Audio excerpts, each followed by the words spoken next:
Hello everyone, welcome again to the topic of length of an arc, and in this video we will be solving several examples of different functions. First, we have to find the length of the curve y is equal to ln of x from x is equal to square root of 3 to x is equal to 2 square root of 2.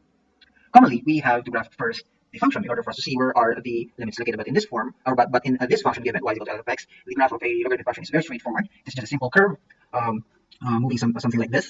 So that is just the graph of the exponential function ln of x. So we may need not to graph this one because we can just apply directly the limits. So we will be using this formula as is equal to integral of square root of 1 plus dy over dx squared dx, or we can also use the dy form, but that would be the more easier form. So from the formula, the limits are already given. We have square root of 3 and x is equal to 2 square root of 2, so that will be the lower and the upper limit respectively. We have to find this term, dy over dx, and this will be from this function, y is equal to ln of x. We have to derive that one. So y is equal to ln of x. So we have the derivative of y is dy, and the derivative of ln of x is dx over x. And now the dy over dx is equal to 1 over x, and we will substitute this into this term. So our equation will now become x is equal to square root of 3. So this is actually square root of 3, and the upper limit is to square root of 2, square root of 1 plus quantity 1 over x squared, then dx. So let's simplify the equation for us to integrate it. We have distributed the exponent 2 to the numerator 1 and the denominator x, and after that we combine the two terms. So that is 1 plus 1 over x squared, and this term inside the square root sign will become something like this. So x squared plus 1 over x squared. And take note that since this is x squared, we can take this out from the square root, something like this, and we are left with the square root of x squared plus 1 on the numerator. So how are we going to integrate this term? Take note that it is a square root of x squared plus 1, so it's the sum of the square root of the sum of two squares, because the square of 1 is also 1. We may use the process of trigonometric substitution in this form, and we will draw a right triangle with the hypotenuse of x squared plus 1. So the other legs of the right triangles are x and 1, so this is the angle theta. Now let us get the term for square root of x squared plus 1, and that will just be hypotenuse over the adjacent is equivalent to 1 over cosine, and 1 over cosine is equivalent to secant. The secant theta is equivalent to square root of x squared plus 1. We have now the term for the square root of x squared plus 1. Now let us find the term for x.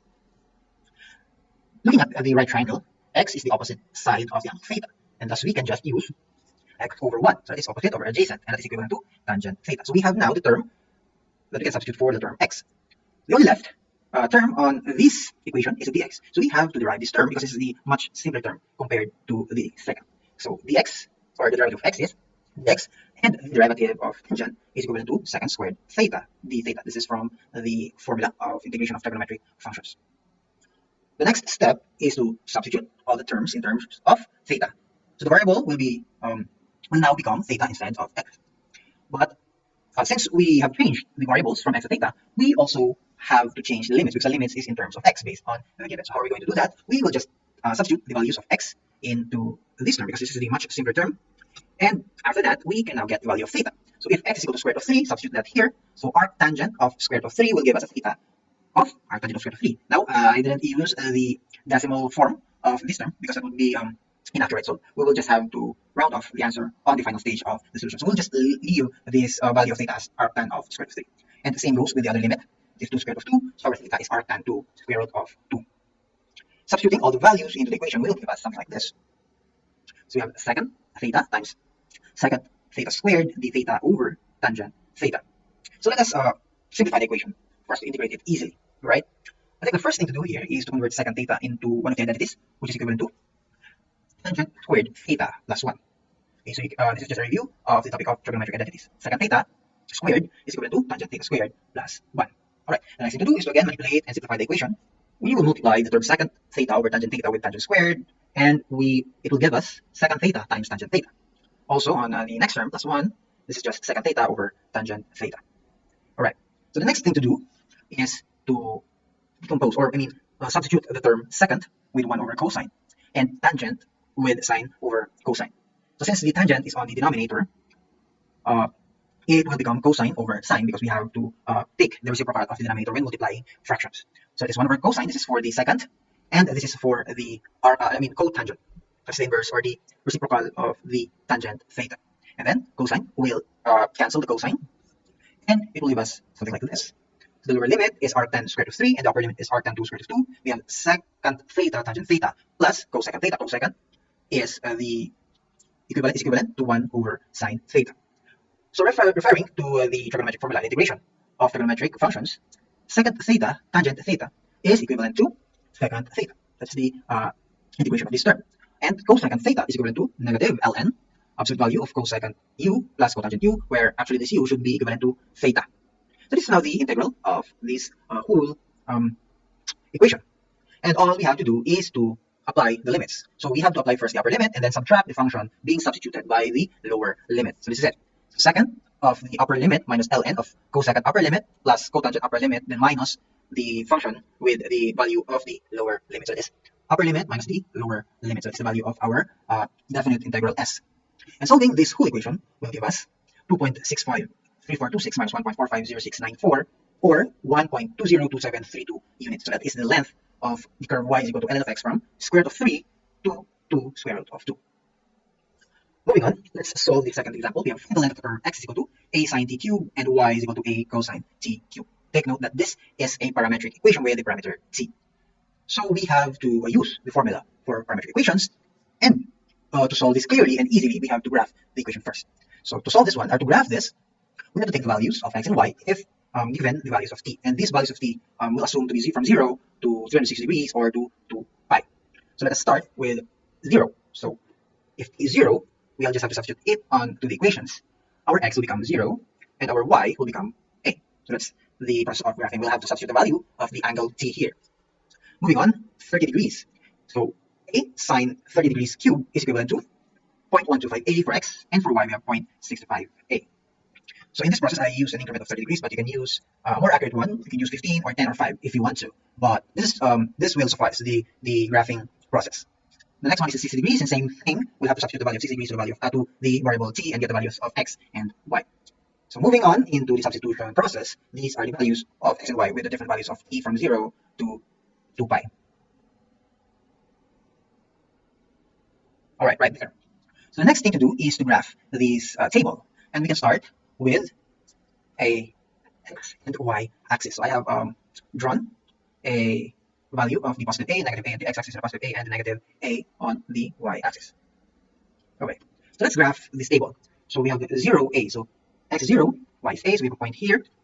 We have 0.125a, so maybe it is somewhere here. Then we have 0.65a for the y. Okay. We have 0.65a and we have 0.125 for the y. We have a0.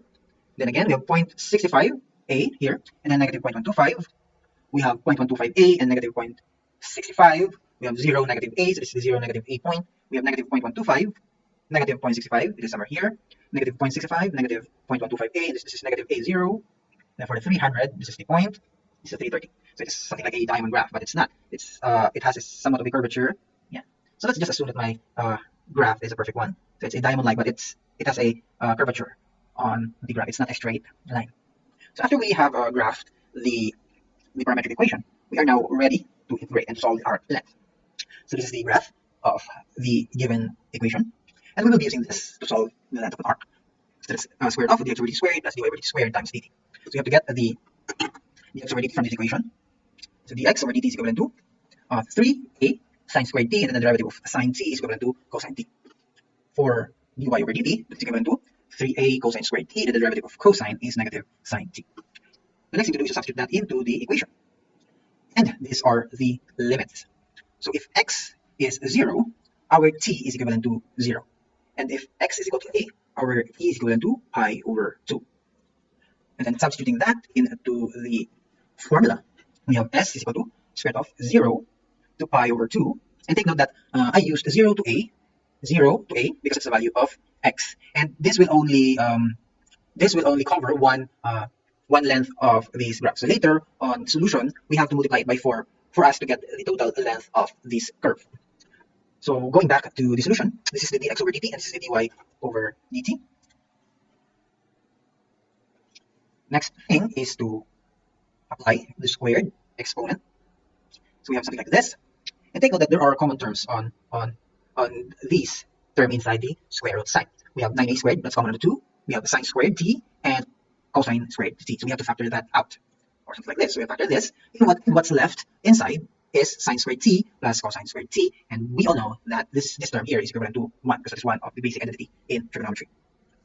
So we have something like this because we can take this out of the square root sign. So we have s equal to integral of 0 to pi over 2, 3a sine t cosine t dt. All right, moving on, we can just take this constant 3a out of the integral sign, and let's focus on the sine t cosine t. And since the derivative of sine is cosine, we can use the power rule here. So we have 1 plus 1 on the exponent of sine, and we can do the same and put it in the denominator because the derivative of sine is cosine. So the limit is from 0 to pi over 2, and substituting the limits will give us an arc length of 3a over 2. And as I have said earlier, this length only quantifies one branch of this graph, so we have to multiply it by 4 for us to get the total length of the curve. So that's times 4, and the total arc length is equal to 6a units. Find the length of r is equal to 4e raised to theta from 0 to pi. This is a polar coordinate, and therefore we'll be using a different formula. So let us first graph this function. So we can start with theta and r. The value of theta will be ranging from 0 to 2 pi or 0 to 360 degrees. And for this particular solution, I used the radian form of the angles instead of the degrees. So let's start with the 0. So if theta is 0, our r is equivalent to 4. If our theta is 30 degrees, or in radian form, that is pi over 6, our r is 6.75. Now, having an increment of 30 degrees, pi over 3, our r is 11 over 4. And these are the remaining values of r for the different values of theta.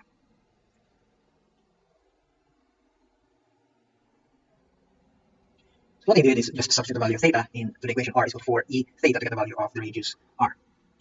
So let's graph this table. As you can see on the values of r, the value is keep on increasing up to 1268.87. So from the angle 0 to the angle 330 degrees, that is from 4 to 1268.87. So the graph of this equation is something like this, with a spiral with an increasing value of radius. But we are only concerned of this limit 0 to pi. So from 0 to pi, which is 180 degrees, this is the length that we have to solve. So we can disregard this length here. So to start of our solution, we will be using this equation, that is for the polar coordinates. Our r squared can be taken from this equation. All we have to do is square r, and that is 16e to the 2 theta. So we have to get the r over d theta, that is from this equation. So the r over d theta is equal to 4e raised to theta. And substituting values into the formula, we have the limits of 0 to pi, squared of 4e theta squared plus 4e theta squared, and d theta. Simplifying the term inside the square root sign will give us 32e raised to 2 theta. And then square root of 32 is a constant, and we can get e to the 2 theta out of the square root sign. And the equivalent equation is integral of 0 to pi square root of 32 times e to the theta d theta. And we can now easily integrate this term here, or this equation, this integral, right there. So the integral of e to the theta is equivalent to e to the theta, as long as the derivative of the exponent is on the equation itself. That's the theta. The limit is from pi to 0. So applying the limits, our arc length is equivalent to 125.25 units.